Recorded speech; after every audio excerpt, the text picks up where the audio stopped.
வெள்ளை சர்க்கரை ஏன் வேணாம் அப்படின்னு திரும்ப திரும்ப சொன்னோம்னா, அது ரெடிலி அப்சார்பபிள் சுகர். அப்படியே வந்து அந்த சாப்பிட்ற அந்த 5 கிராம் குளுக்கோஸும் நேரா ரத்தத்துக்குள்ள போகும். அப்புறம் அது வேகமா அப்சார்ப் ஆகும். வேகமா அப்சார்ப் ஆகும்போது அது மைக்ரோ வாஸ்குலர் டேமேஜ் உருவாக்கும். இது உலகம் முழுக்க ஏற்றுக்கொள்ளப்பட்ட அறிவியல்.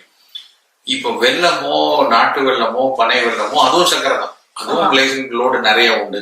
ஆனா கொஞ்சம் அதுல கூடுதலா சில கனிமங்கள் இருக்கு. இப்போ கருப்பட்டின்னு எடுத்தீங்கன்னா, கருப்பட்டியில வெறும் குளுக்கோஸ் இல்லை, அதோட சேர்ந்து பல என்சைம்ஸ் இருக்கு, கனிமங்கள் இது இருக்கு. அதனால சர்க்கரைக்கு மாற்றா கருப்பட்டி எடுத்துக்கலாம்.